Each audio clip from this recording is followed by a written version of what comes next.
So we shared our pleasantries. I was just reiterating the point that your class rep, of course, in consultation with yourselves, prompted that you would want to do the online this week or so. Then we would tie everything together up in the final session in week 10 next week. So this week we are doing a mock, what's the expression? The theme on democracy. We've looked at first question of the social contract. We had 3 readings to that effect. Then we moved to the legitimacy of the state, whether the state is even legitimate at all. When we say the state, the entity that supposedly wields the power to organize society. So we looked at the authority of the government. That's where we discussed the social contract. And then to understand the debates going on, sorry, in the social contract, from Locke to Hobbes to Rousseau and others like him, Rawls and so on, to understand that we looked at the relation between the individual and human society, okay, as a way of interrogating the basis of the supposed social contract that these authors thought human beings have entered into with government. Then we went to the third stream of questions that wanted to check the legitimacy of the state. Should I obey the state? Based on these arguments that we've read from the supposed authors of the social contract, does the state have any legitimacy? And even if I would want to obey the state, the authority, the government, the oversight ruler, the Leviathan, all these labels, if I would obey at all, would it have to be a choice I made and for which reason I would be accountable for? That would be Wolf, Robert Paul Wolf. Or I have no choice than to stick to the dictates of the state insofar as I haven't amended it or haven't worked at changing it. I am obliged to obey regardless. You know, that is if we interpreted Socrates' reaction to disobedience of the state bluntly. If we did that, then that would be the posture in response to that question. And then there will still be the one that says, look, obey the state only insofar as its laws are just. So we looked at that, those questions, and that's how can we saw Crito, King, and then Robert Paul. Earlier we had looked at the relation between the individual and the human society. There we focused on Taylor and Miles, you know, in response to the communitarianism, individualism debate. That would mean that you would have looked at Gyekye, Redu, some African scholars who write on communitarianism, plus, you know, some Western scholars as well. And then they are opposing a philosophical view, the individualism one. You would have engaged all of that in that seminal text and then the paper that was given to you. If you saw Taylor, you saw Miles, then it will reconcile all these views as much as possible. You have a good background to that. And then we said that earlier we had looked at Hobbes' Locke and Rousseau. So this is how we have fared. And now, right after that, last week we looked at Rawls, John Rawls, focused on him as we reconciled, so to speak, the question of this political talk we've had so far on social contract, the relation between the individual and the human society, and the legitimacy of the state. Does it also tell on the economics, okay, the socioeconomic structures? Does it have an impact on that? So when we want to interrogate justice, a fair distribution of the resources that are supposedly under the control of government, because we have either contracted to let government rule, or that government somewhat has a legitimacy of a kind. So the government now determines how we distribute these resources. If it is so, then how will the just system of distribution be? Okay, so that's why our focus was on roles. Some say, you look, you are condemned to be part of society. You're born into it, really. It's naturally part of your being, etc., etc. Some say you have implicitly consented to be part of society. Even if you didn't expressly sign up anywhere that I want to be Ghanaian, as far as you have benefited from the structures, the laws, the organization around the thing called Ghana, then you should as well, this is Socrates' argument, if you like, so you should as well admit that you have enjoyed the sweet part. If it comes with responsibilities, some of them may not even go well for you. But if you didn't work at changing it as part of the Commonwealth, you didn't, then you should be ready to bear the consequences thereof. So this should be preliminary to help you get a frame of how our semester has gone and the readings. And for Rawls's paper, we only did a little shifting to the two other papers that came with it, the Karl Marx and Frederick Engels paper versus the John Hosper's paper, focusing on the Libertarian Manifesto. And I asked that the class do some reading around that. Okay, we don't want to sway too way off the focus, and we can't do everything in the content, but we want to make sure that we have touched on the bits that are central to our discussion. Even as we focused on Rawls's theory of justice, we saw his two principles, and then the sub two principles within the second principle, all in the bid to bridge the gap between, the extreme left and the extreme right, extreme communist view versus the extreme libertarian view, and how he adopted a liberal view and yet still starts from what? A social contractarian posturing, not a utilitarian one, he says.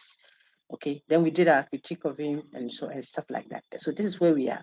And this last stream of discussions, of course, we won't be able to do each one of them per week. That would not be helpful. So library work and general research is integral to the nature of this semester's teaching. Maybe whilst I'm even doing the introduction, I could share the course outline that I've been looking at all this while, whilst I give you a summation of where we are and where we intend to finish with, to help and guide you as you read. Okay, I'll share that. I'm just saying that by now you would have noticed. Let me share the 3 or 4 because I can see it. So this is what I was looking at. The course outline, lecture topics and readings. We looked at this, the authority of the state. This is what I was saying all this one. Okay, you see Hobbes and Locke and Rousseau. There were 3 of them. These are very central. They seem to overlap. They are not. So it was important that we took each text and as much as we can delve into it. Some of them, they're almost repetitive. We just show the emphasis. They are all saying equality, but one is emphasizing equality of might to destroy each other, equality of fear, we fear each other. While the other one is stressing equality of birth. We are all born equal, having the same rights, and all of us governed by rationality and stuff like that. And so these 3, we saw them very well to answer the question of the authority of the state or government. That's where the social contract projects itself. Then we saw this. This is the second stream of questions I was talking about. So Taylor and then the Miles paper. Or the 2 of them were enough to give you a good discussion of what the debate is between communitarians and individualists, if you like, and the various, variants, if there's any expression, the versions of it. Okay, and then the Miles paper's contribution to the language wants us to correct the language if we can make some headway at all. Taylor's concern with a certain instrumental view of society and all that. Then we move to the third stream of questions, still on social and political. So should I obey the state? In other words, is the state a legitimate entity? Does it have the supposed authority that it claims to have over me, my resources and my property? For which reason, even my own, I keep referencing that when I'm trying to throw practical light on what I'm saying. My own property, even my own body. I try to kill myself. And God forbid, and I didn't succeed. The state will hold me accountable. Not the state's body. Is it the state's body? If I had my own, if I had my inheritance, my uncle left an inheritance for us, and unfortunately, he didn't will it to anybody. The state comes in to share. That is, the person dies intestate. We have that in Ghana, intestate succession law, PNDC law, so and so and so. Okay, Now, what authority then does this state wield? Remember, I'm trying to put all together for you, so you get a line of reasoning from week 1 all the way to this our week 9 that we are in, and the purpose for the readings, and how we're focusing on certain readings, and some of them will ask you to read to fill in the gap. So you get the storyline, the narration nicely done. Okay, so the second, this thing was for that. I'm on Sakai. This is accessible to you. Okay. So we saw that. So here we saw the Plato Crito paper.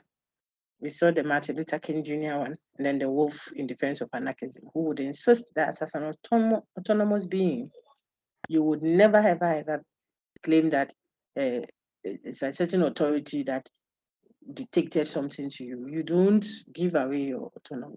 Even if you did, you'll be accountable, you'll be responsible for it. In other words, it's a form of questioning of the legitimacy of the state and saying that, look, if I'm obeying, it has to be because I see reason in it. Therefore, I'm ultimately responsible for it, for how I carry myself, how I'm doing things, and so on and so forth. Okay, so there isn't any special authority that the state wields over me. No. And that is not only, according to Wolf, it's not only my state that I belong to, but any authority for that matter. This state or another state or religious authority or tradition, whichever so-called authority that wields supposed authority over me. I keep saying it's supposed because I'm trying to speak what he says. It's not a legitimate one, and we saw that. We saw that all authority is illegitimate.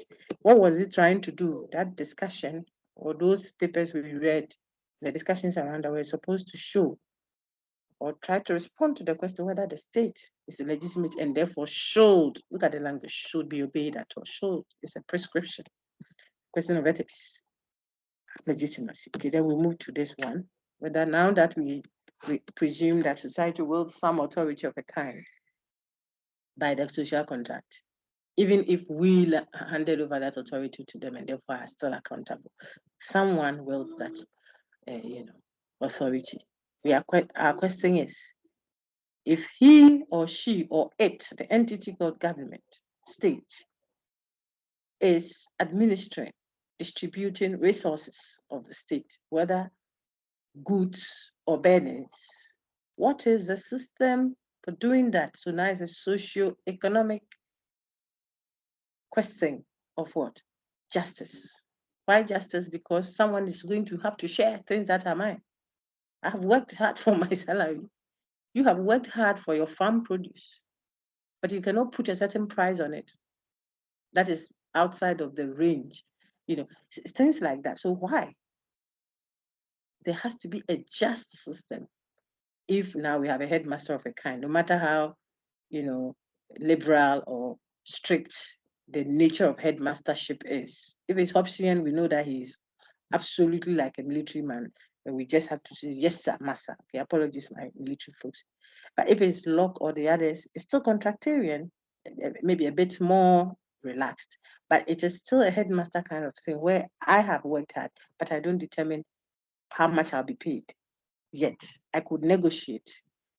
And even if you agree on that, someone takes some of your money to do so and so and so because there's a certain thinking. So there comes the discussion on what the libertarian and the communist views. Okay, why it is important then that we balance the curve for harmony. So someone cannot have so much and has so much to throw away, whilst another has nothing to eat. There will be chaos. There will be chaos. You, the one who has so much, won't be able to even enjoy what you have. And remember, you don't have so much in an abstraction. It has to be a contextual matter. So some may be used to help others, and that is why society, our corporate entities who say social responsibility, they try to give back to the society. That debate is what is somewhat going on between the libertarian and the communist. And so Rawls's paper helps us mitigate, or if like mediate that. It tries to respond to equality, that's the egalitarian view, and at the same time respect what. All right. If you got that also, then that was a third stream of topics, and then we are now on the last. Okay. This is the last stream. So you see that we focus on one text from the three. But your responsibility would be to have read around the others, because then you're able to get the grasp of the one we are discussing. Okay, we don't want you to be overly reliant. I noticed that one or two of you were still waiting to get slides as usual. This is level 300. I have spoon fed you far too long. So I suppose others too would have read. So you do the discussion on whatever you've read on the concept of democracy and its practice. If you also have one or two additions to chip in on the Marx and Engels paper, as well as the Hospes paper, for the benefit of the class as a generality, it will be welcomed. But this is where we stand. So let me take your, now that we've done a good summation of what we have ahead, let me take your queries. If you have any, can you put your hand up? If you have something you want to ask, want to contribute, or you want to present, we are glad to have you. Then we move quickly to the Gyekye paper. Okay, so I'm waiting. What did you see?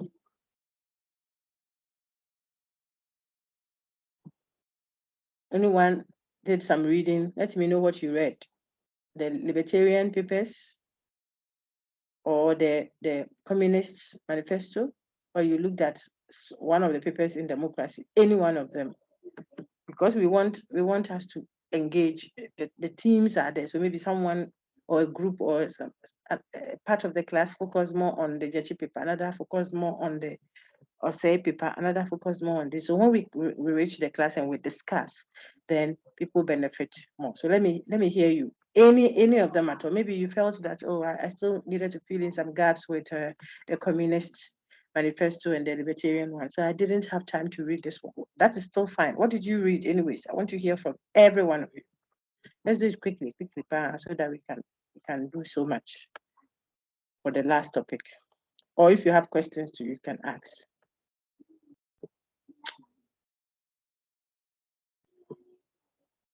Nobody has anything to say. Okay, so this is what I'll do. I'll present just the first 2 or 3 slides. I wouldn't give them to you. You would have to read, please. Okay, I will help you better if I did that. So I don't want students becoming overly dependent. Hey, this posture there, if you don't stop, it will be problematical. Okay, so this is what I have. And if I finish mine, I would let the class continue. If they have nothing to add, then we will assign work. I would ask you to read and present. I know that can be very stressful if you are doing that every week. It's very stressful. You're doing some other courses. You can't put all your energies into only one course, but you have to be able to see what you read. I read on the Communist Manifesto, and I think that the trust of the paper is this, so that your friend who also did the Libertarian one will bring his for the benefit of the class, and then someone else will bring their own on Joseph for say something like that, and then someone say, "Oh, I saw the Gyekye paper." I think that if I look at the whole thing substantively, he's trying to say this. Oh, by the time we finish, we would have discussed about 5 topics. Then maybe the ones that weren't too clear to one or two of you, you would want to go and fill in those gaps. We progress better that way, you see. So I won't say much. Rosina, go ahead. What did you see? Please, in any of the papers over there. Then I would just drive the direction with my inputs. Okay, Doc. Please, I looked at Dow's Democracy. His paper on democracy. Very good. And What did you see? Tell us, because I didn't read much of that. Robert Dow was saying that no country has ever achieved the ideal democracy, where the ideal for him means that every. Please speak up just a little bit more so we can hear you. Yeah. Okay, so I was saying that Robert Dow says that no country has been able to achieve an ideal democracy, Yes. where for him democracy is choosing and replacing governments through free and fair election, active participation of people as citizens in politics and civic life. Mhm. So he said that no country has been able to achieve that ideal democracy. But for him, democracy, whether a better democracy or complete or whatever, is better than anarchy. He Very says that good. You should democracy is better. listen to Rosina. Look, Rosina, I have to remind you, I have to give you a mark for that. Okay. Your TA is a little indisposed, not herself, but so she's not around. But you have to remind me, maybe if it's me sending an email or something, prompt me so that I'll put a mark down for you for this effort. Go ahead. Okay, doc. So he says, why the need for democracy? Why do we need democracy? And he said that democracy avoids autocrats and tyranny. It avoids people from just getting up, say, I want to be president, and then try to control people's lives. And he also said it also helps people to be self-determination. It helps people on self-determination, because if you were part in making laws of the land, you yourself, you are able to take the moral responsibility of obeying yourself. And he also Okay. talked about political equality. If there is democracy, we won't have so much of someone having a saying that I'm better than somebody. But he Okay. also raised certain arguments to some of the things that he he said.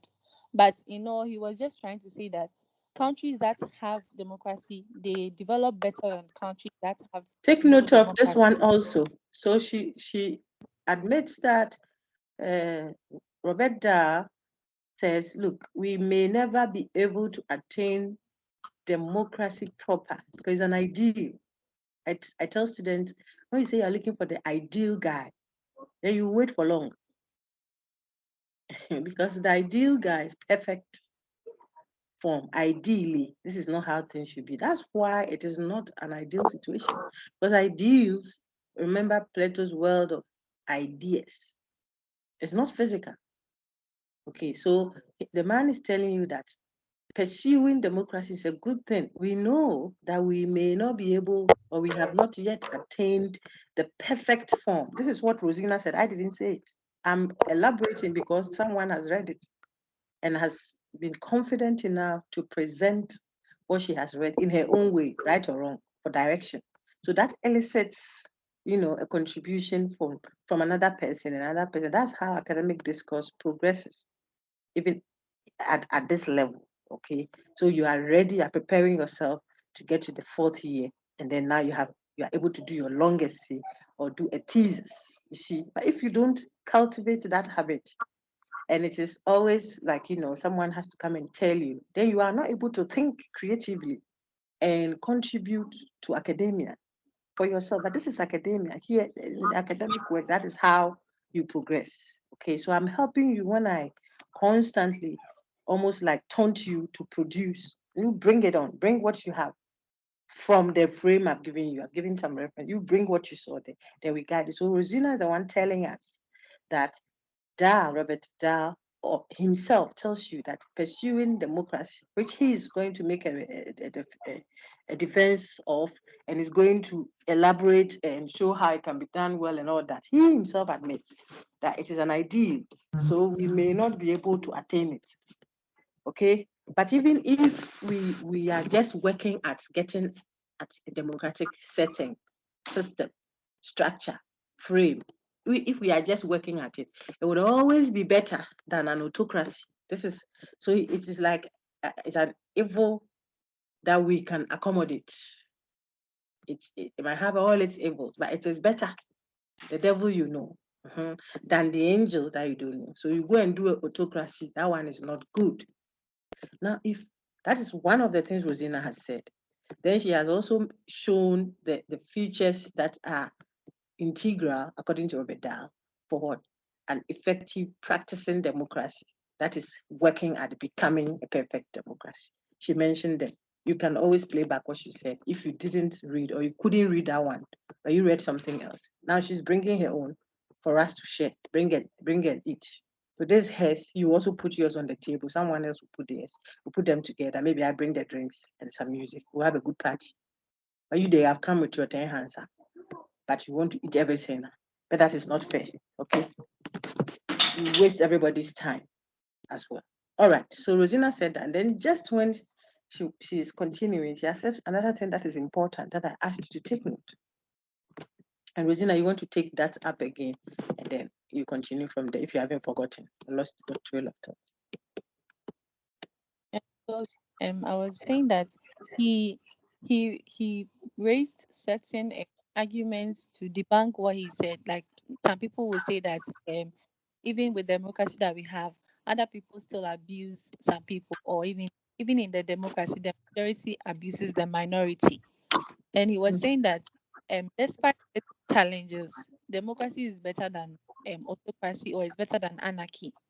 Good. Inclusion is better than exclusion. That's what he.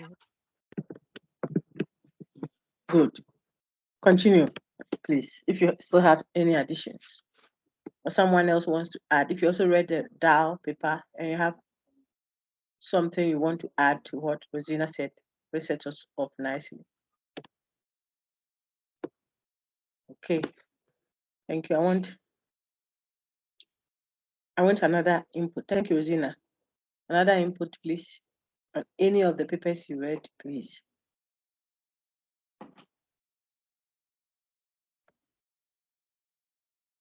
Okay, so you see that the third stream of papers has Robert Dahl, Kwame Gyekye, and Joseph Osei. Okay, they are all interrogating the concept and the practice of democracy. These are the slides I have put together for you. I was still working on them to get you so much. I'm already on the 40 something, whatever. But I may not share that if you can't, not if you can't, if you won't make an effort at it, then I'm not helping you. So I wouldn't share, but you will answer questions on it automatically. Okay. So you would see in the Gyekye paper, why am I taking the Gyekye one? He has an African twist to it, and he's trying to interrogate a certain problem. Now, we are diagnosing on your screen now. I've projected something, please, if you could look at it. It diagnoses the problem that accounts for what? The supposed failing African democracies. You see, failing is in quotes because some would want to pretend that the African governance systems haven't failed yet. But it's not perfect either. Okay. And there has been various diagnoses for that situation. What could account, this is a question we are asking, for the failure or the seeming failure of African democracies? Look at just this past year or past year and this year, how many coups? I mean, this is 2022. 2021, 2022.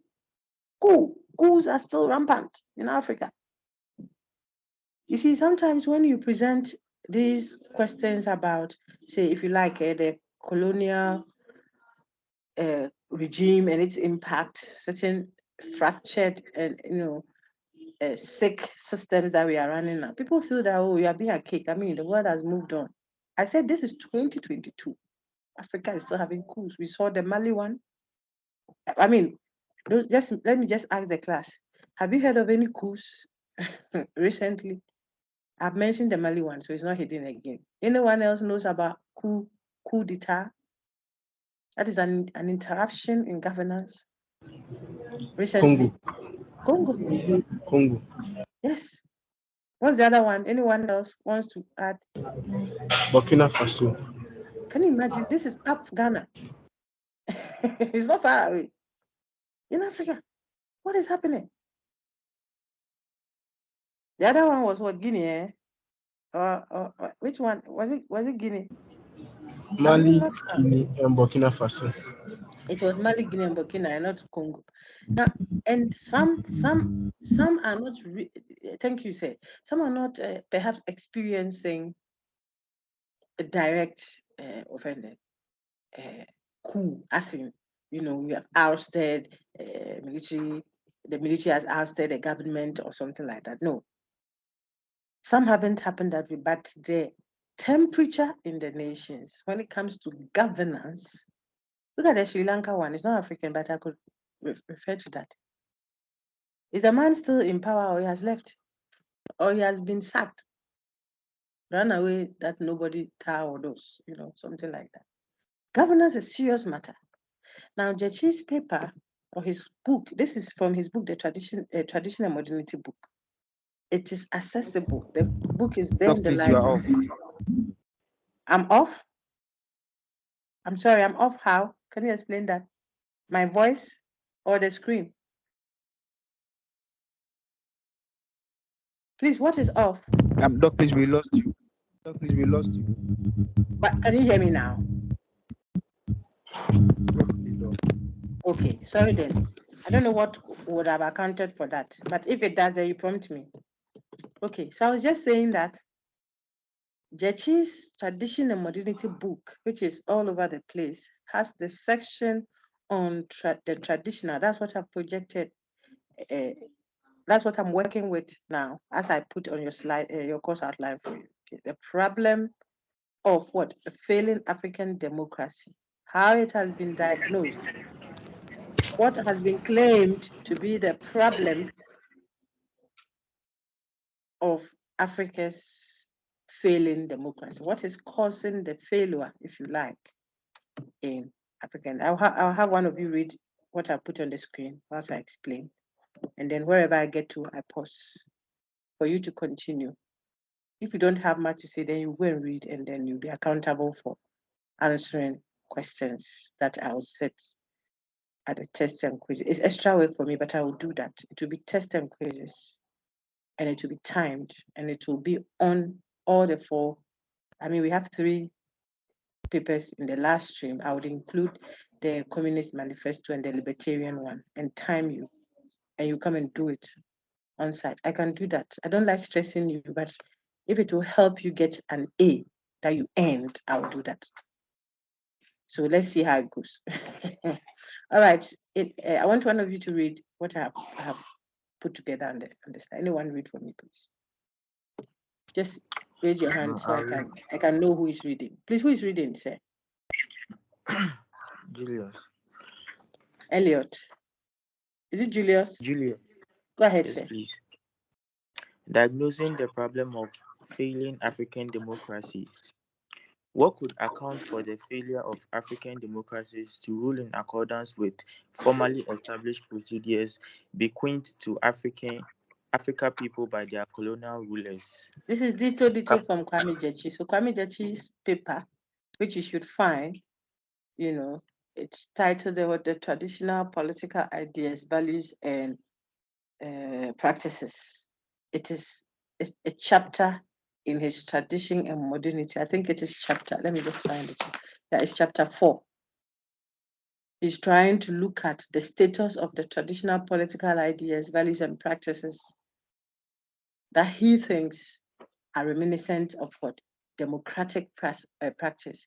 And therefore, if fine-tuned and adapted into the world of today, they can have a status in even this modern setting that will make them viable and effective to our practice of democracy. You see the argument he's making. He's not saying go and pick everything on critical Sankofaism, return to the past and bring everything from the past, because he's a critique of some aspects of our cultural practices, political, social, etc. Okay, so it's not everything in the traditional past. This is why the text, that book, that very seminal book of his, is called Tradition and Modernity. It's looking at what is traditionally, in other words, what has matured and has been accepted and has lived a test of time, the norms, the practices that we have adopted over the period. They have become a tradition.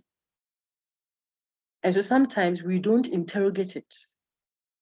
We just take them hook, line, and sinker and work with it in the modern, and it won't fit. So I like to use the masher pot and the blender scenario when I'm presenting the tradition and modernity thing.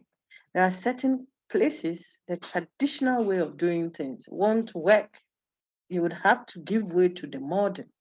Modern here in quote, not modern as in chic and stylish. That's what is better. The modern is not always also necessarily good.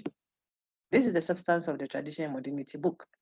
And so when you see Kwame Gyekye making an argumentation there, you want to be careful not to say he says go back for everything in the past. because he's a critique of a so-called system of inheritance, for example. That's not political immediately, but it fits into our socioeconomic discussions, and the course is social and political, so I can reference that. Okay, he doesn't think that you should run a matrilineal system that says that a man and the wife will generate property, and then the woman, what can the excuse me, husband and wife, the man will be inherited by his sister's children. That was a whole kind of thing. You know, it's a system of inheritance that doesn't inspire, you know, teamwork in marriage. Why will I work with you to get property? I'm a woman now speaking, okay, to get inheritance, get a future for our children that we have brought into the world. And then by a certain system of inheritance, when you are no more, the man is no more, then his sister's children have an entitlement to what I worked with the man to gain, which my children do not have. I'm supposed to also go and ask my brother for his things, for my children. What kind of system would that be? So and this is very central to our Akan here referring to everything. Akan is bigger than Asante or Trio. Some people even think Akan encompasses,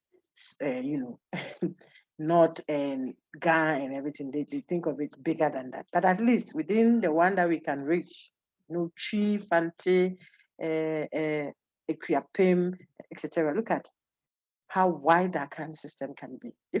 If they all were running a matrilineal system, how would that inspire ingenuity and creativity? Who would want to set up an industry with a husband? Which father will give his properties to his daughter when the daughter is only going to marry for the man's sister to come and inherit? You see that? So the woman's place will be questioned. And so I'm just showing you one typical example of a repulsion that the Gyekye person that we are referencing has for certain aspects of our tradition. So you want to be careful when you are interpreting what he's saying. But he agrees that even though the past may not be all golden, the past would have very valuable, there we go, atavistic values. This is Kwame Gyekye's words, big words like that. Atavistic values, they are useful. Values of the past that are still useful for today. And so you would have to pick and choose. And so his paper, which I'm now pointing you to specifically to read, because if I don't get feedbacks from you, I would have to set an assessment on that. Read it and see those values that he feels are useful, political, for our context now. Political values that were reminiscent. They expressed some level of what? Democratic practice, which, and he's extrapolating from the Akan context to speak for the African context. Of course, you know what that would mean. It would have its own challenges. But he makes that case to show that it isn't everything in the past, politically speaking, that has to be relinquished, jettisoned, thrown out. No. Because there comes the other side of the argumentation. Not everything in the life of today is also useful. Not everything is useful in the life of today. So we would want to make sure that we are working every principle, every norm, every value to a certain higher standard to tell whether it is useful for us, whether it is a past traditional value or a current value that we are working with, a norm, a practice. There should be a standard of measuring whether this is useful or not. So whether it is in the past or in the present will not matter. And there I go with my masher pot and blender. Blender, we use the blender we use the blender to like the names I just said, to blend stuff. Then you know that the masher pot, Asanka, the local one that you use to blend things. These are two systems. Think of them as systems that are used to produce an output, pepper, ground pepper. Now, if I wanted to feed 600 people at my reception, maybe I'm doing a birthday party or something, people are coming, I want to serve banku and pepper. These are Ghanaian local, ground pepper and fish. You don't expect me to use the masher pot to do that kind of work. It doesn't have the space to. It will take so much energy and sweat. You sweat into the food. It will waste so much time. And it might not even blend it to take care of a certain degree of the seeds that are in. Look at the difficulties it will have. I'm talking about the pepper that you use to, you dip the banku in and eat fish with it. You see, you need it at a certain consistency. And you need so much. For 600 people at a wedding reception. If you say me, I'm a traditional person. I want to pound fufu for 1,000 people coming to a certain wedding reception. Are you going to use the mortar and the pestle? How many? you know how many people you have to stand the whole day? But how many hours are you going to use that? And the sweat and the saliva that will go into that food. You see. So the traditional may have its value, but for this person, so I use that to help you see. You can't use it. It will waste time. 3 days, would you make up? That's what you see. That so immediately the blender may be useful. You just tweak it here and there so it doesn't become too watery. A pepper will not be nice. But you will need it because within 10-15 minutes, you can have ground pepper with tomatoes, nicely done, that will serve the purpose relatively well for the number you have in question. So here, the modern may be a better choice over the traditional. Okay. However, if I wanted to do the contomere, I don't know, spinach stew, not spinach. Contomere is not spinach, but it's a variant of it, so we can use that. The local one that you don't want to use the blender to do plantain and spinach in the asanka, because you want to retain all the nutrients as much as possible. Even the masher pot has its own nutritional value. Okay, but if I'm not serving thousands of people and I'm not serving a sauce that doesn't need that, if you use the blender, it will be watery. It will be it will lose its touch. For this purpose, you could manage with the masher pot and it will be nicely done. So there will be a place for the traditional. Okay, that's all I'm trying to show. And Kwame Gyekye's tradition and modernity discussion on the politics is also like that. In the past, perhaps we had one homogeneous group. Dow touches on that, Robert Dow. A relatively homogeneous group. Of course, you would have married and intermarried, so the people are not necessarily all Ga or all Fanti or all Asante, but the people identify as one, Rousseau's world. Okay. So if we think of ourselves as a homogeneous group, then it will be easier, there we go, okay, to run the kind of system we are running politically, trusting that the chief is our man, our people. We are one. You see, Rousseau's word, remember. And therefore, if the chief says so and so and so and so, I don't even think I need a ballot box to go and vote over him. Because Oyeminia is my blood. All these discussions come in. Oh, these are the royal family. You revere them, you cherish them, you don't feel an antagonism. We are discussing the chief's democracy and his appeal. I mean, there's a general diagnosis and then what his contribution is to that debate. Okay, and I am giving you a background to that for you to see how to interpret the discussion ongoing. And then you situate your own contribution in that context. So if I identify with you as one family, then there is a certain degree of homogeneity. This is required by Dow. It says if we can have a very effective practice of democracy, where the people are not too different in their minds and where they think of themselves as one, when there's a homogeneous cultural setting, the higher the degree of homogeneity, the easier it is to practice an effective democracy. Democratia, remember, people rule. Democracy, the people's rule. Okay, so if we see ourselves as a people, then it makes it easier for us to rule ourselves. And so I wouldn't be contending over another seat, for example, currently, because I don't see the need. He is part of me. So if he's ruling, I'm ruling. But is that what we are doing now? No. Perhaps we are not doing that because this is the model. There comes Gyekye's discussion. So you cannot tell me he's born to be the king forever, and he and his inheritance and his forebears and those after him should rule forever and ever. I should keep quiet. If I'm JDM, that would be problematic because the traditional may not be the modern. So can we therefore take out ballot box totally? Perhaps not, even if we feel it's not as effective as it should be. Because the ballot box really, some of the people who even vote do what Plato says.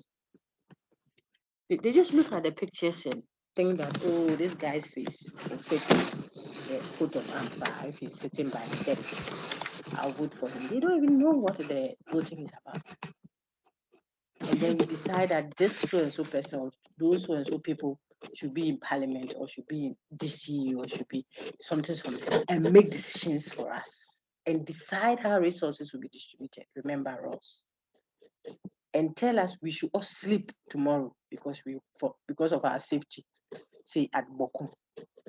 Okay, that's horse. I'm just showing you the link in the discussions we've had. The person will wield or the entity will wield authority to decide how you should be punished at court. If you say you cheated in an exam or you were caught raping someone,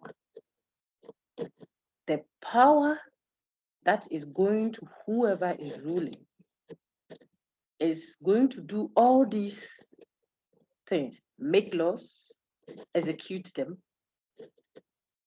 What's the other one? And then what? Administer those laws. And it comes with a backing. So what? So do we want to go all traditional, what we were doing in the past, if we were doing it at all? Okay. Or we would want to go all modern. Everything is past and gone. Behold, everything has become new. Says who? Is everything in the new really viable and useful for today? That's the debate, the discussion. Now, Gyekye says, and your friend just read what we saw on the screen. He says, so here, because it's contextualized in Africa, when I say the we, they get a frame. The African context has a baggage in its politics. The baggage is, it has a long, deep scar of what? Colonialism. And it wasn't only Africa that was colonized, but there's a case being made. You can look at, I would share some other paper if there's the need for, or you can look around and look at why the African situation is seemingly a bit more deeper because of the way the African cultural system is. The head is deeper, the cut is deeper, the colonialism cut is deeper. Africa doesn't have an orientation. Now I'm quoting the communitarian. Now that is individualistic. No, African orientation is more communal, relational, compact. So when you hurt one, you hurt a whole system. It's difficult, to recover. It's not impossible, but it's difficult. So the strain on how African politics is being done as a result of the colonial, package transmitted, so to speak, or handed over to the colonial government then. So after the regime itself, the government that was set up. So read Gyekye now, okay? And then you can have the language proper to capture that. The governments were reminiscent of the very colonial system that we said had been abolished. Now that has had consequences. And so the question has been, why has Africa's democracy, the democratic governance, the formally established procedures for running a collective, a government, a state, why has it become seemingly impossible or it is failing? That's why I asked you. This is 2022. I mean, 2022, we are in a modern world. There's been more than 3 actual coups in an African setting, and some didn't succeed, so to speak. Secessionists, what's the expression? Groups that want to cut themselves off the whole. Ghana had its own. It should tell you people have a challenge with what? How we are doing our governance. We, all of us together. Okay. And so what? What accounts for this seemingly failing system, okay, of rule that we call a democracy in quotes? Is it a capacity to operate an alien system that we lack? In other words, is it that the system we are running is alien to us, so we don't have the ability to run it? Or two, is it a lack of a certain disposition, or we are lacking in virtue? Here referencing what? Those who lead the African governance system, presidents to judges to parliamentarians. Ghana runs a 3-in-1. So the legislature, they are just corrupt, or the presidents are just, what's the expression, immoral. They are not, or the military folks are impatient, or we are all corrupt or something like. See, some have diagnosed the problem as such. See, we are looking at the various ways people have diagnosed the failing Africans. Africa for now, they are not correct. Hey, African man, then when he becomes president, or he becomes a head of state, he will steal all of the properties of the nation, he will steal all the resources of the nation, and go and hide it in so and so place. And sometimes you hear that. Or he will make himself and his family and friends alone rule. Very corrupt, immoral. People feel that it is not the system given to or handed over, or that we inherited from the colonial regime. That is the problem. But it is the people that are managing the system that have a moral, morally what's the expression? Not incapacitated, but that disposition, they are not virtuous. That is our problem. Something so. I mentioned the earlier one, something, it is what? The system. I mean, if I don't know how to drive a 4-wheel tractor or whatever, a big car, and you give it to me, the car might have all the goodies in it, but I don't know how to do it because I'm used to my bicycle.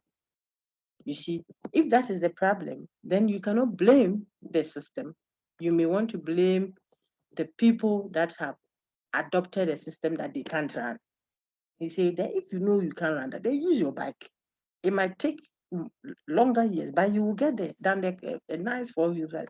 It's sitting there, you can move. So maybe the ballot box system is not working for us, or the parliamentarian thing doesn't help us. Perhaps if we were running our chieftaincy and stuff like that, people will listen to me, so and so. Nitaki says that, I like me. I mean, you are not crossing everybody, even the people that don't come from this. Hey, we are closing our shops early. But another, or give me another example, a revered presidency or something like this says, oh, we are not going to our shops the first week of this, and people say, oh, nah. Perhaps if we change it, then the people know that system, see, it's not alien to them.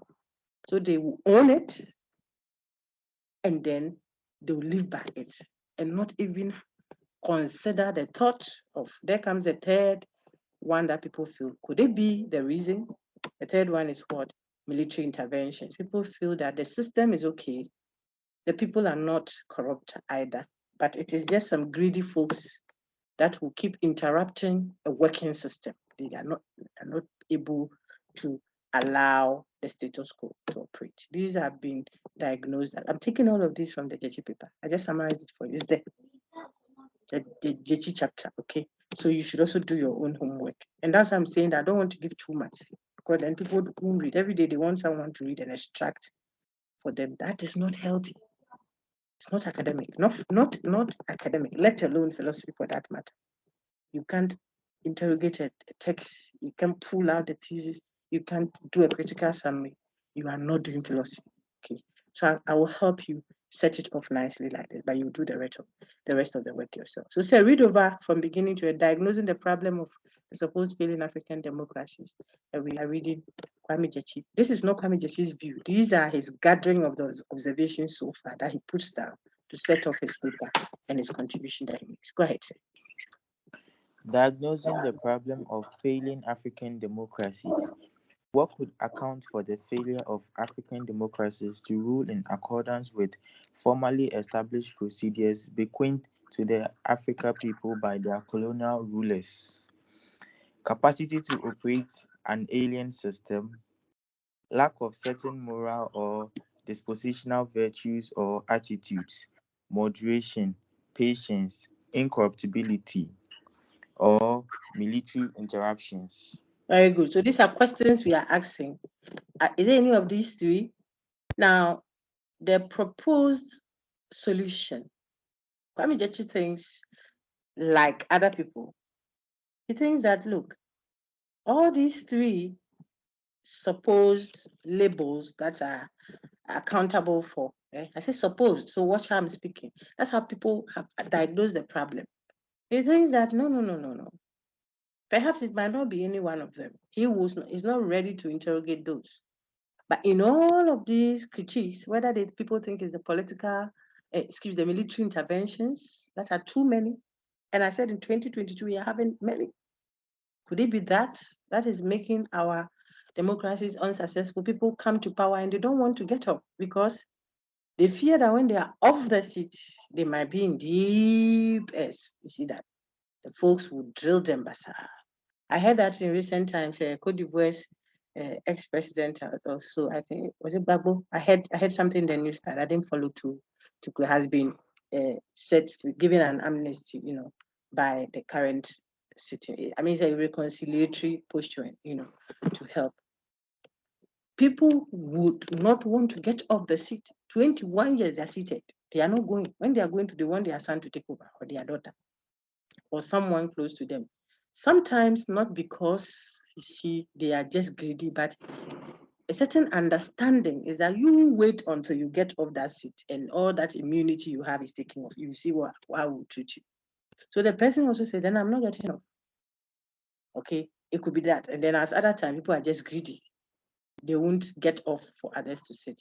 And if you were doing what you have been put there to do, then the assumption is that the people shouldn't have reason to want to hurt you when you are out of the city and you do not have all the protection again. But sometimes too, the person believes he or she has done what he has to do. It's just that people don't understand it that way. They don't think it that way. Okay, you became president. We voted you there. You didn't bring us TV and road and this in our hometown. But the resources couldn't do all. People don't even want to pay e-levy. All right. And then people say we are not paying e-levy because the ones that we pay, we don't know what you did with it. And so it is not always a matter of corruption or even the military intervention or what have you. I've not heard any group of people demonstrate to a certain king or chief. I don't know how frequent that would have been to say that all this while we haven't seen what our gold that was that people mine from here and the benefit that the state, Asante state or the Ghana state or whichever state, the northern state or so and so. We don't know what you have done with our gold, so we are demonstrating against a certain Utumfo, for example, a venerable Utumfo, or ni take something of so and so way, or I mean, have you seen that demonstration? When will you get off the seat? You have been sitting on this thing and saying, so it's okay, get up and let someone else to come. How have you thought about it? Is it autocracy? Or the people think that everything is fine? Or even if they think there's a problem, they would rather work at making it better because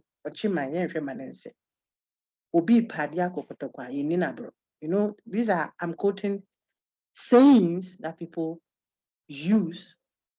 Why? To show that they identify with the self. I said that when you did the Rousseau, the new self that has been created.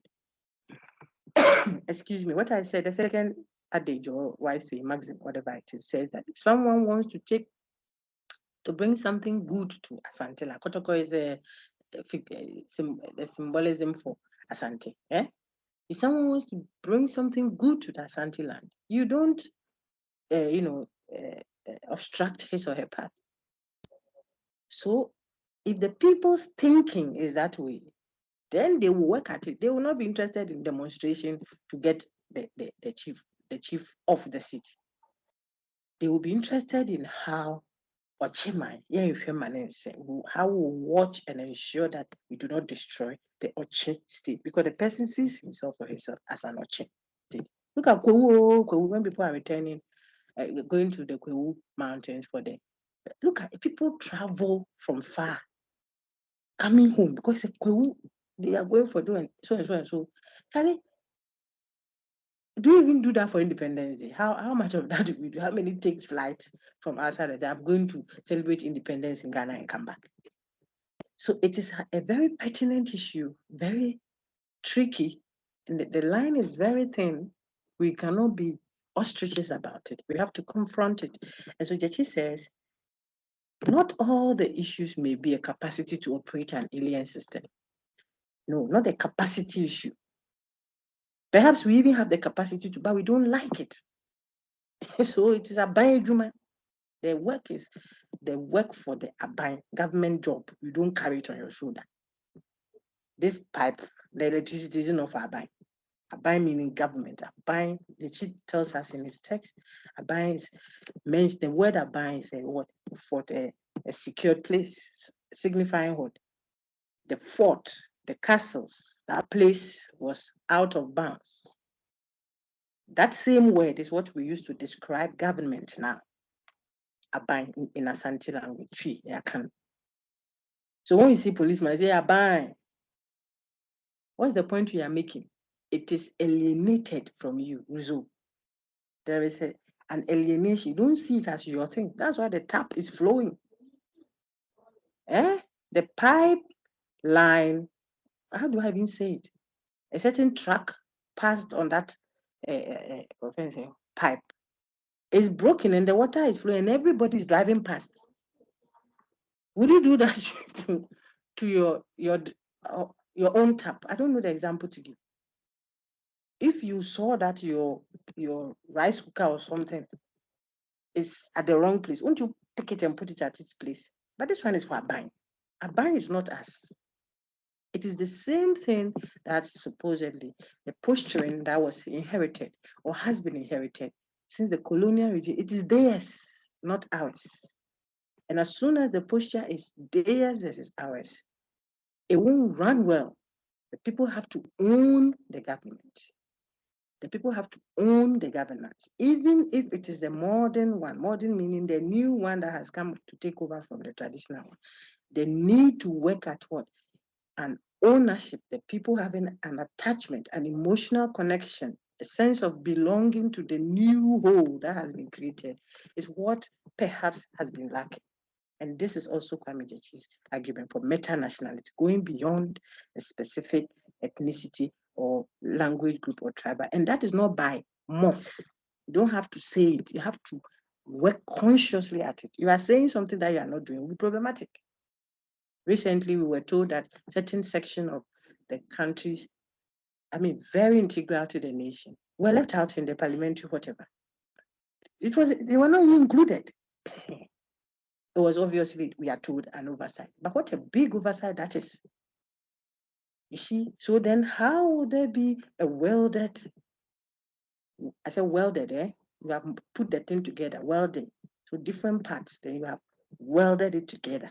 You don't have to mix it such that you can't identify the difference. The difference is important. People don't have to be the same, but we can weld our differences together to form a very nicely tapestry of what? A whole.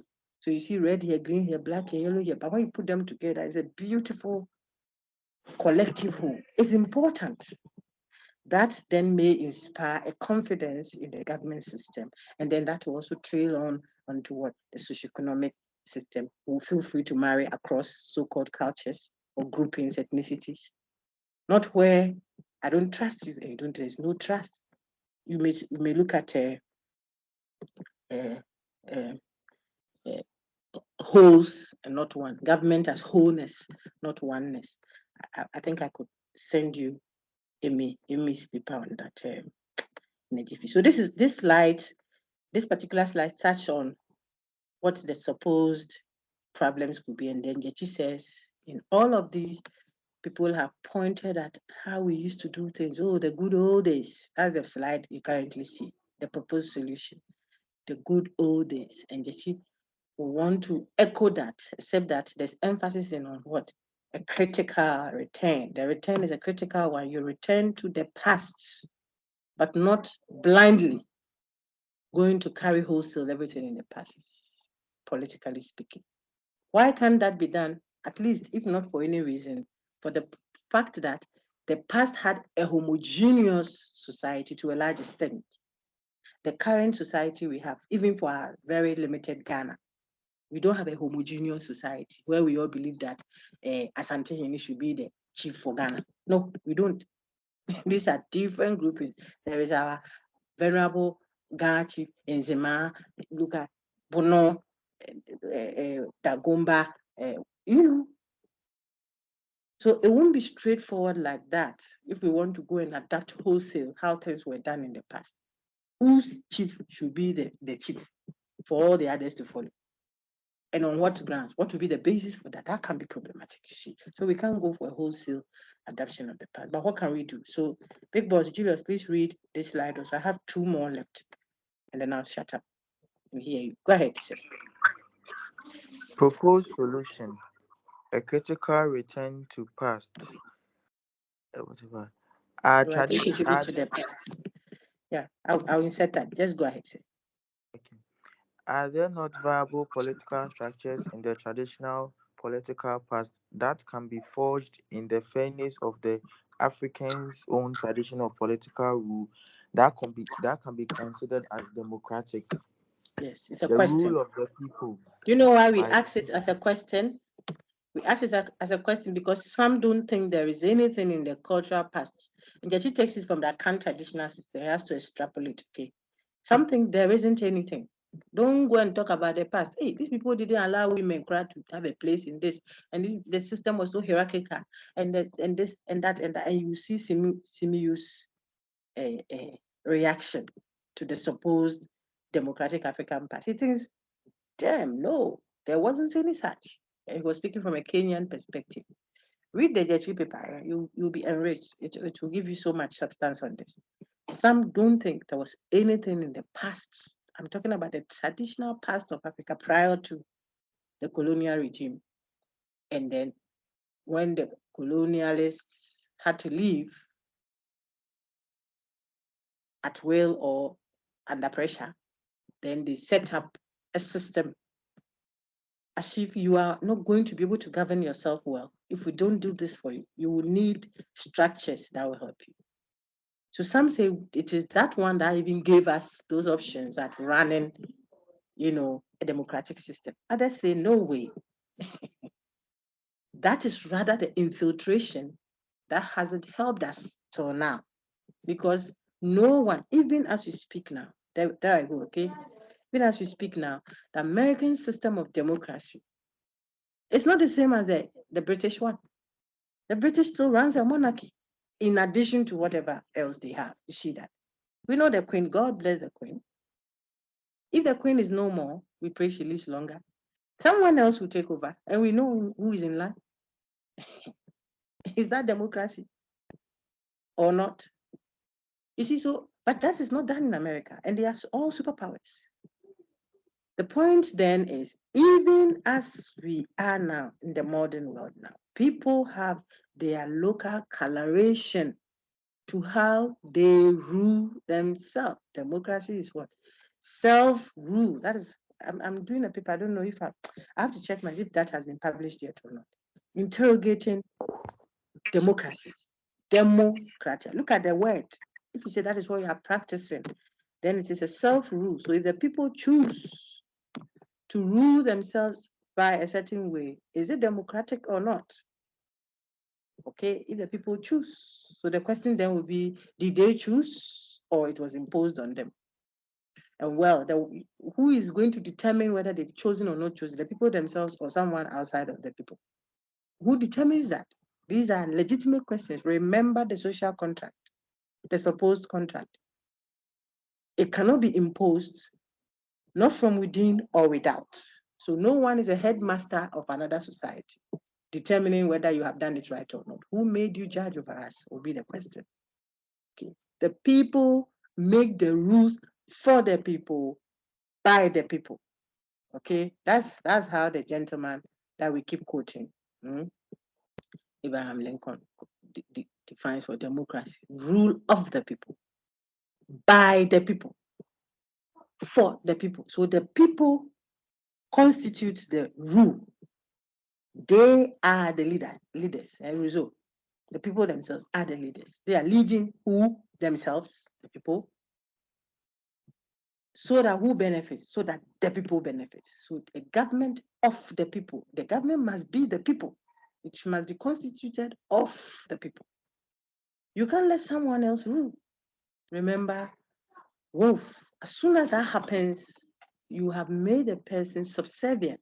It's no longer a human being of the type that we have discussed, you see. So it is the people ruling themselves. How? Through themselves. For who? For themselves. That's democracy. And therefore, no one dictates that. So you cannot tell me that what is happening. See how I'm saying you cannot tell me, as if I'm on a debate. I've heard that philosophy and some other groups are going to do debate. When you go talk, well, we are philosophers, we are debaters. Okay? You can't tell me that what England, or excuse me, the British, whatever, the monarchy being run now is not a democracy. Why? The people want to be ruled that way. So they have the kingdom version, and then they have the parliamentary one or something. Okay.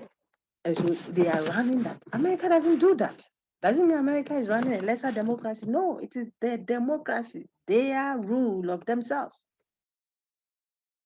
That is why if another society says we want only one person to rule us throughout, you shouldn't be coughing in your home and saying that what is he doing or what is she doing there? What are they doing there? This is not democratic. No, it's not your beef. It's not your business. Insofar as the people have chosen, that's where the caveat is, because the people may not have chosen. Then we will not allow an injustice somewhere to continue. Remember, because King Martin Luther King Jr.'s paper, which we discussed, tells us that if we sit at our own corner and say this one doesn't concern us, when an injustice is going on somewhere, then it could be a threat to the justice that we seem to be enjoying somewhere. So injustice anywhere would be a threat. And that is why we may now want to interrogate another. You see how I've discussed the thing around that. So get the links to the way the discussions are going. Gyekye's paper now is telling us. So is there something in our traditional past? And he takes from the Akan one, which he's familiar with, which will not be too different from the African setting generally. There may be local variations, but substantively the same because of the commonalities there. Okay. Now, is there something useful that can be picked from that past and built on, adopted here and there, tweaked, emphasized and stressed for the use of today, so that it will be a government, a rule of the people? Which people now? The one that is being ruled, not something that was imposed by someone who thinks, yes, this will fit you people, fine, use it. When they have left most of such things, okay, a system that works on itself is what they run. So if today we're doing extremely individualism, a capitalist system, we realize, no, we need some welfare, then they're working on it and improving. You have taken the baggage that someone dropped years ago, and you are heavily munching on it without any examination. And Socrates already told us through Kwame Gyekye that the unexamined life is not worth living. So do you want to now ask yourself, how then are there coups in 2022? Military dictatorship ongoing. Some have been suppressed by the prayer of the saints. But it might not last forever. It's a potential challenge. It's not every situation, it's not every context that is like that, even in Africa. But the point is, the African one is a little bit more pronounced. And so Gyekye says, could we do that interrogation and look back? So he's agreeing with those who propose a return to the past, but he's careful not to say a total, if you like, absolute, unquestioned return for a wholesale past. No way. I've given you one or two. So what are some of the things in the past that he feels those are adaptable in the life of today? Remember, look at all the things I've said so far so that it makes the discussion a little bit more less technical, but yet very comprehensive, touching on the various aspects. and integrating all the views we have seen so far. Okay, so what are some of them? Julius, you will read them, but remember, if I forget, you will know that there will always be consensual approach toward democratic practice, which really do buttresses this point. Go ahead, sir. Traditional political ideas, values, and practices. Gyekye. Democracy, as an idea and a political practice, has been an aspect of the political culture of traditional Africa. Will of the people, rule by popular consent, freedom of expression of opinions in the conduct of public affairs, limited power of the chief, who is the highest political authority, and checks on abuse of power. You will read the text. I've given you just the outline. I have given you, if you go ahead in my slide, you see all these with elaborations there. But like I've said, it will not be helpful. You read and extract the level at which, or the observations that Gyekye makes to say that all these 2, 4, 5 points that I have summarized over here were present, heavily present in the traditional Akan setting. And if they were adapted and what's the expression, and used in the life of today, in the politics of today, it will make the rule a better democracy and therefore sustainable than the ones that we are practicing now. So these are features that were visible, strongly visible in our traditional past. He makes a case. He does some empirical, work to show you that it was the will of the people that was done by the governing authority. Really? Yes. So you interrogate them. Let's see the will of the people, on mine. Among foreigners say, on mine, it was always the people. I'm telling you, says Gyekye. Then the rule by popular consent. Of course, apart from this decision on who becomes the chief or what have you, which was not necessarily a popular rule, popular sovereignty. Okay, the authority is not for everyone, but the authority to rule had to be consented to by the people. Okay, you understand that when you read the paper. So the people was very central. This is the whole point of the Gyekye paper. The people, I say was because the people is used as a collective one. The people was, the concept of the people was central to traditional rule.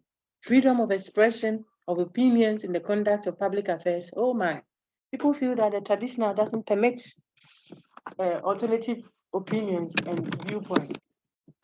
But Gyekye says, no. And he cites empirical research done, not even by the African people, but by some of them by the colonial masters, I say masters, rulers, or empirical researchers who are not necessarily from Africa, having African antecedents, okay? But they observe, some said, hey, these African people, before they make one decision, they will say, you have to go and consult Abrewa, that's the grammar.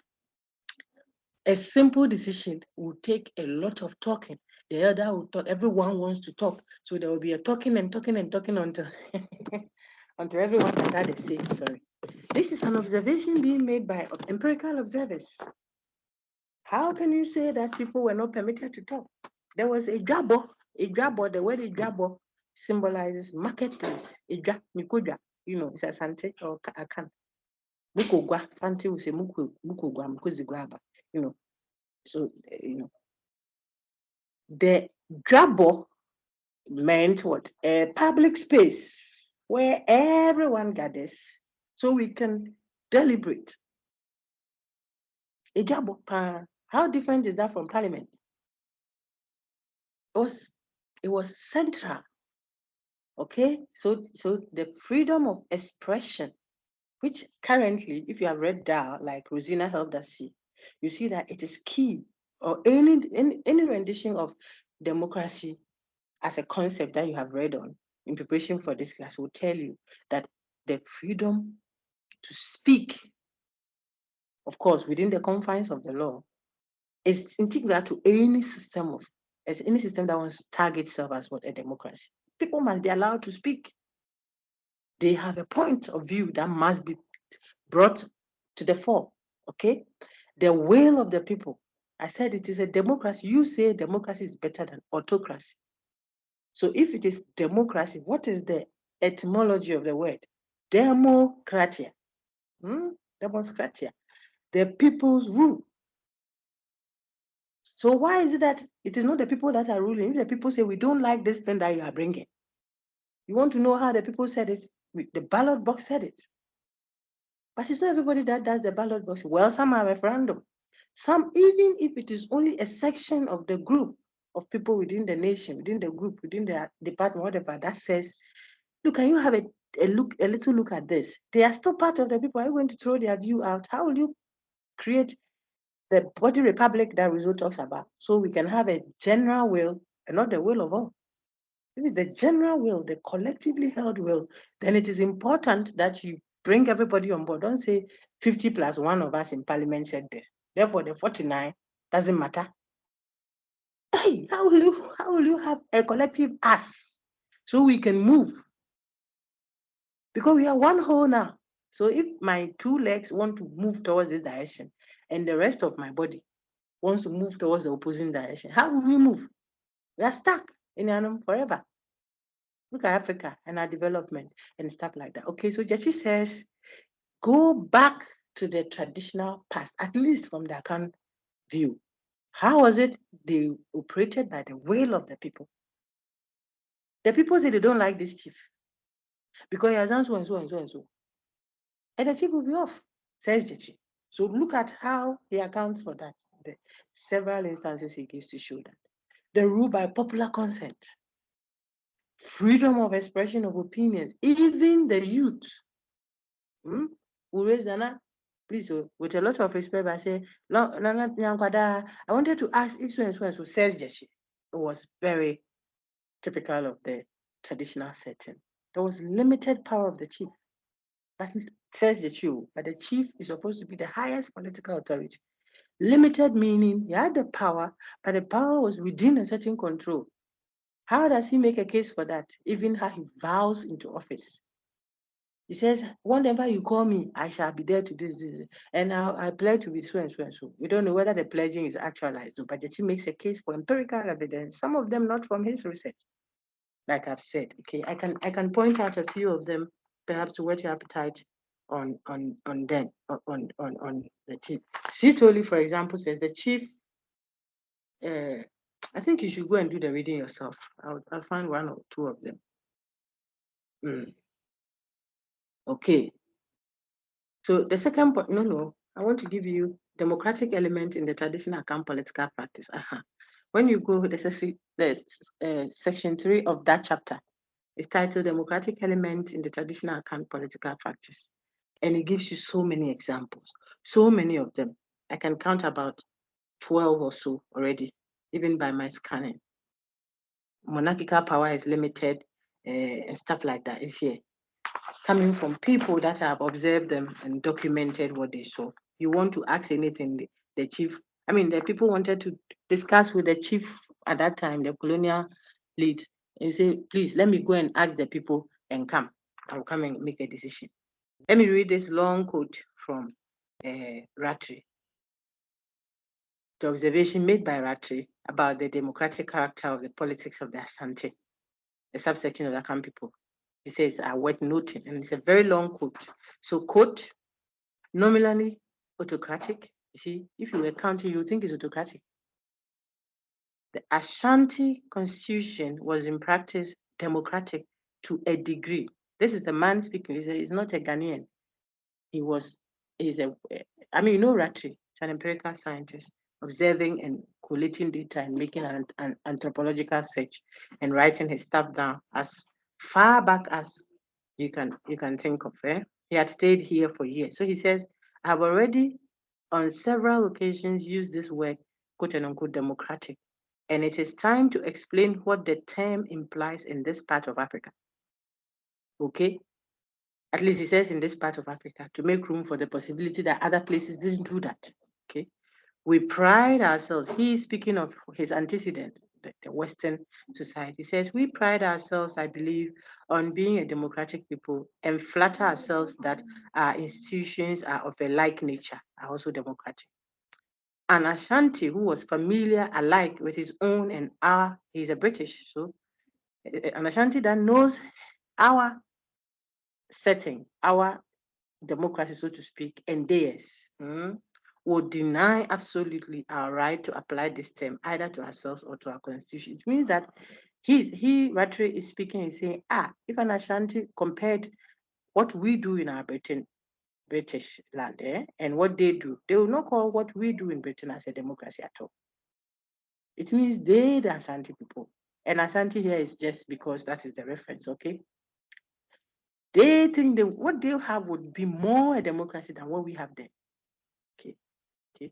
He says, to him, that is to the Ashanti person, a democracy implies, there we go, that the affairs of the tribe, it meant the state then, must rest not in the keeping of the few. I'm quoting the gentleman, okay? But in the hands of the many, that is, must not alone be the concern of what we should term the chosen rulers of the people. It's a quote. It's not the chosen rulers of the people that rule. They will have a problem with it. Says who? Says Rattray, who is observing. He says, look, the Ashanti man will not allow the chosen rulers to determine how to rule, but should continue to be the concern of a far wider circle. To him, it's still a quote, to him, the state is literally a res publica. It is everyone's business. I just gave you some wise sayings. We will not watch for the Ocheman to be destroyed. And the person speaking is not a parliamentarian in Oche. You see, he's not a linguist, anything. He's a member of the state. He sees himself as what? Uzo's what? Citizen. He owns the state. He sees himself as what? Belonging to the collective called what? Ache. That is what is lost, if not watered down, to the point that Western Togoland folks says, we are not part of Ghana. You can't force us. You see, maybe you can use the laws to force, but if a person tells you, that's like a woman you are living with, tells you that you are not my husband. Hey, say Hassan Keshe. You see, it's a big issue. It means that for the formality's sake, she will be there. But in her heart, she doesn't see you as such. That's the problem. Government work. That's how we think of it. You two, you alone, you close. People will take graphic and they are sitting at ministries reading graphic. When they have to sign document and so that things will move to the next level, they are selling clothes that they brought from Dubai, office to office. I've not seen some. I'm just parroting what I hear people say. So apologies if you work at any of this. Okay, let's use lectures. Except that I don't know if lecturing is seen so much as a banijuma. It's the government thing, not my thing, the government thing. The school building is leaking. And it is a buying school. Look at a government school, government hospital. We thank God for some of the improvements and the development as our orientation changes. But the fundamentals are still there. They tell you don't carry government work on your shoulder like that. What accounts for that? Okay. So let me continue. He says that the work of an Ashanti citizen did not finish when by his vote he had installed a chief in office. No, it didn't finish. The rights and duties of the Ashanti Democrats were really only beginning after. That is how you are now going to begin. When you put a chief in office, then you don't say, now I'm done, I'm waiting for the chief, an absolute Leviathan to rule. No. I'm now going to begin ruling with the chief I've put in place. This is orientation. Why? And that's why he thinks that person is more a democratic person. In other words, the system, the person that he is calling Ashanti then is writing in the 19th century, okay, making a case about Ashanti then, before colonialism, or if you like, the colonial regime. The person sees himself or herself more as what? The ruler is ruling with the person he has put in office. So their work just began. If I may use a homely analogy, the business of the ballot box was over. In England, the government and House of Commons stand between ourselves and the making of our laws. But among the Ashanti, there was not any such thing as government apart from the people, unquote. And this is Rattray. You see the whole thing. I mean, read the Gyekye paper and see. He's using arguments and presentations from empirical folks that have done empirical study. And they themselves are testifying they are not African in most cases, you see, showing you what they saw, the observation of the kind of government system that was running. Almost like the chief is a puppet, quote and unquote, in the hands of the people, because he won't make a decision. You want to bargain with him over something, he says, I'll have to consult the people. I'll be back. You know, let me sleep over it. Let me go and ask Abrewa. What was that limited power of the chief?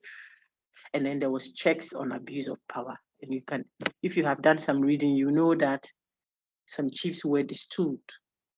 How do you destool a chief? Let me see if people know any little tradition. All you know is that we are waiting 4 years to go to the ballot box. How a chief's destooled? Anyone wants to, in any traditional African setting, you want to touch on it? Put up your hand quickly. I'm done. I don't want us to drag this. Oh, nobody. Don't have any. How do we destool a chief? Or what's the other one? Is it discane a chief? If you know any. Yes, thank you, Fair Harrison. Go ahead. You're muted, oh, sorry. Hey, sorry, I didn't know. Yeah. What I know is that if we are supposed to distill a chief for his reasons, we remove the slipper that he's wearing, then Very we good. fit it Very good. in As his soon head. as, yes, thank you very much. As soon as that thing is done, the chief is off the seat. We are not waiting for any 4 years. If you you understand that it's not any complex thing. Your sandals or your ahenema, you know, I want to use the local. We just remove it. When I say we, the kingmakers can do that. That Safo group can do that. Because maybe what you've done is not only abominable, it is an offense to the people that put you there. So the chief felt accountable, like Saul in the Bible. The people said, I should wait. Oh, that's why when God was angry with Saul.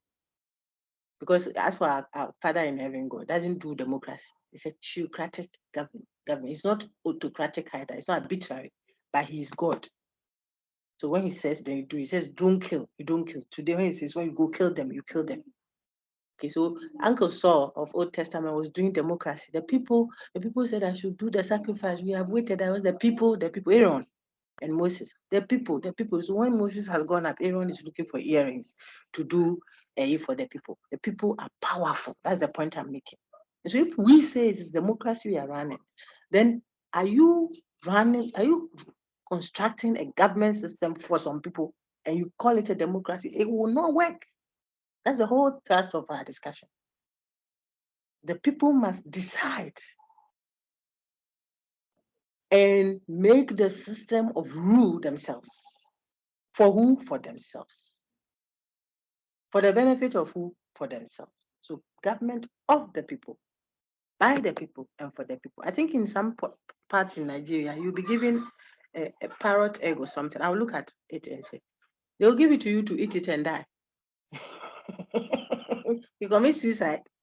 Designer said it was in my thesis. I'll find the research that I did to get that and share it with you. I mean, if you reminded me. Nice suicide. If you were messing around. 3 Ashanti kings, I think I should be able to find that in my PhD just before we go and share it. Where these two, one for overtaxing the people. People don't say those things. It's as if the traditional people are so powerful and they are sat on the hierarchy and government and the people have the backing of the spirit. It's not true, says Gyekye. Holy. There are parts of the story that are not presented. The people were powerful, says Gyekye, to the extent that they may not have the sovereignty, but the rule is not by popular sovereignty or something like that, but it's what? Popular consent. You make the decision, but come and run it by us. If we say yes, then you go ahead with it. If we say no, you change your mind because we put you there. Is that what we are doing in our current democracy? Where is the place of the people? So Gyekye perhaps advocates for a critical return to the past. Then he may be pointing up such decisions. Do we run a consensual democracy? I was going to write that before it was time for us to start. Do we run a consensual democracy? I doubt. Not in all cases, you see. That's the point. But African setting, the can setting, according to Gyekye, would do a consensual democracy. And there again, I will quickly chip in that perhaps because the system was relatively homogeneous, you see. So it is easy to arrive at what a consensual democracy. If I think of you as a brother or a sister, or we have a common antecedent, we all came from one mother antecedent, you see. So all the family Bushians, Sona, Akona, this ultimately has a common mother. Then my contention with you is managed. It may not be defensible, whether we all are descended from a common ancestry. What about my father who is a Ga and your father who is a Ebe? Why is it that we still think of ourselves as Siasante? You know, we are focusing on that. Okay, why? It's a democratically arrived at conclusion. Okay? But it still works because the people see themselves that way. So they can arrive at a consensual decision easily. So proposing that we adopt a consensual approach to our political decision is a good thing on paper.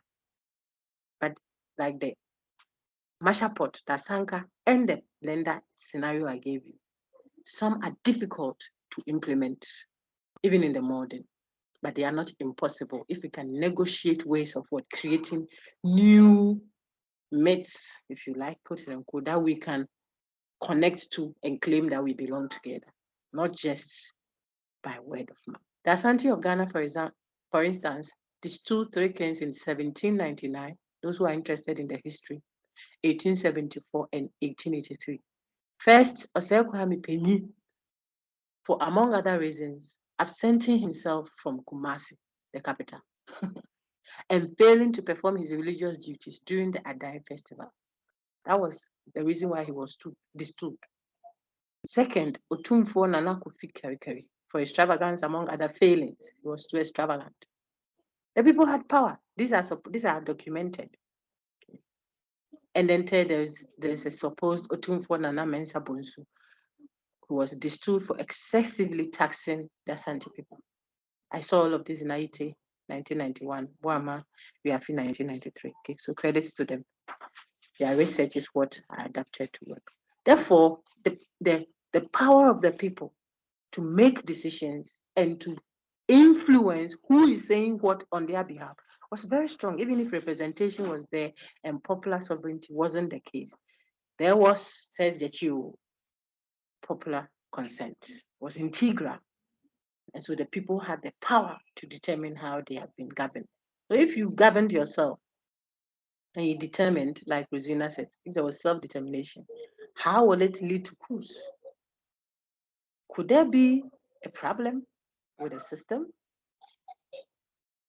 Could it be the reason why perhaps leadership may not feel accountable to anyone because all they have to ensure is that the ballot box is in their favor? See how people were snatching ballot boxes in recent elections? At the parliament, did you see the installation of our new so-and-so? Some are not pleasant to be on record, even in a relatively peaceful homeland, Ghana. So what? Conclusion on our slide. If someone wants to say that, well, you've given a good presentation on, a supposed return to the past, which I want every one of you, I have said it again, to go and have a relook at, okay, and be ready to produce substantive content in addition to what I have given you. Okay, you go and look at it. But some things, I don't think there is anything democratic in the past. And the name that we see in the newspaper is Simiyu, see, highlighted up here. It's a Kenyan, or he's speaking from a Kenyan perspective. And he said so, and I was continuing with all the various examples I had until so I've paused my slide. It's a hierarchical and stratified society. That's the assumption there. And if the thing is hierarchical, this person is on top, and this is next, and this is next. How much of a democracy, how much of a say can you have? Okay, so he's going to build an argument that if you engage that reading from Gyekye, you will see Gyekye will counter that. We hope he's successful and show that perhaps even in the face of all these hierarchical stratified, whatever, democracy was still possible, and certain essential features of our traditional past, at least from that kind of perspective, must be fine-tuned and imported, not wholesale, of course, but what the parts that will work for the life of today must be brought in to make our lives and our political governance more democratic than they are currently. Any questions, please? All right. You would want to read, I'm putting that also on record because some may not be here. Read the Gyekye traditional thing that I pointed up to. The full references are in your course outline. You could find the tradition and modernity. I have my book at home. You can find a copy of the tradition and modernity book in the departmental library or at BAM library. It's a seminal book. It's not difficult to get. Then you do a reading of that, just that chapter. You answer a compulsory question on that. I've said it now. Okay. You reconcile that with some Rousseau. You see some Locke in it because of the social contract. You see some Robert Paul Wolff in it because of autonomy and the reason why it is central to democratic rule. The rule of the self by itself, for itself. And the self cannot be only the individual you. So that is where Rousseau comes in, the collective self as must rule. Okay, so from Wolff's autonomy to Rousseau's collective us to the contractarian, agreement between us and the supposed state, which is still us. Okay, and that's why government must work for us. Who is government? Us. Who is it working for? Us. You see the thing? And so if that is not working, then we'll have questions to ask. So you will see that the nature of the compulsory question will demand that you would have done some good work, and I'm confident you will do that. I wish you well. Have a wonderful week. All the best, and let's meet hopefully in person for our final session next week. Please, do you have any questions on the IE? Let me stop the recording and take if you have any questions on the IE.